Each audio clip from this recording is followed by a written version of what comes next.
एकैछिन यो लोकसेवा आयोगले है त अलरेडी सोधिसकेको प्रश्न कोडिङ डिकोडिङको प्रश्न एकैछिन हेरौँ है त राम्रो खालको प्रश्न छ।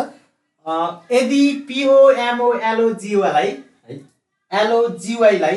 कुनै कोड भाषामा वाइएचपिएमपिएनपिपी ले भनिन्छ भने सोही कोड यो जसरी चेन्ज भएको छ होइन पिओएमओएलओजिवाई पोमोलोजीबाट यो जसरी आएको छ त्यही कोड भाषामा हामीलाई के सोधेको छ कल्टिभेटको सोधेको छ। हेरौँ है त अब यसको प्याटर्न चाहिँ के छ।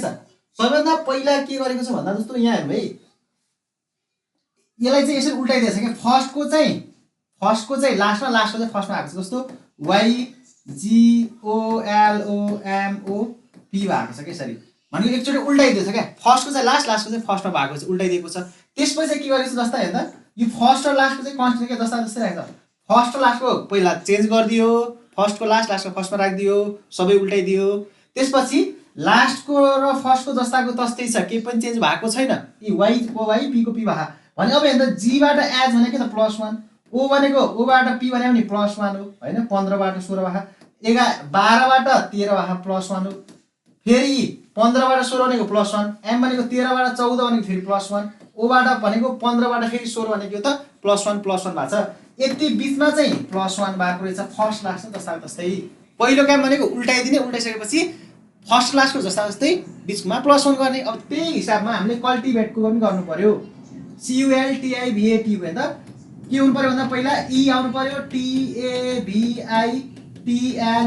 आउनु पर्यो होइन अनि फर्स्ट र लास्टको जस्ताको जस्तै सी र ई र सी जस्ता हुनु पर्यो ईबाट सीमा सीमा इन भएको ईबाट सीमा ईबाट सी सबैमा छ यसले छुटाएन। त्यसपछि के गर्नु पर्यो भन्दा बिचमा यो बिचमा त के त सबैलाई +1 गर्ने हो कि एकैचोटि बिचमा +1 भए भने टी भनेको 20 हो 20बाट 21 भनेको के त यु हुनु पर्यो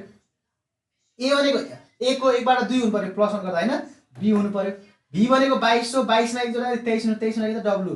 EU BW EU ES भयो त्यही भएर हट्यो EU BW ठिक छ EU भयो त्यही भएर हट्यो EU BW भयो जे पनि ठिक छ यु पनि ठिक छ एम र एन मात्रै फरक छैन एम र एन भी र सी भनेको एम र एन भी र सी अन्तिमको यु र यो भी भइसक्यो। त्यसपछि एलबाट के आउँछ त एलमा एक जोड्दा के हो त एम आउँछ क्या यसरी होइन एल भनेको 12 मा एक जोड्दा कति आउँछ 13 भनेको त एम भनेको यहाँ एम भएको यो 14 आयो त्यही भएर डी भएन एन्सर के भयो त बी हुन गयो है त। यो अलरेडी लोकसेवा आयोगले इक्जाममा सोधिसकेको प्रश्न यो प्याटर्नका प्रश्न एकदम धेरै इक्जाममा रिपिटेड प्रश्न पनि हो यो प्याटर्न है।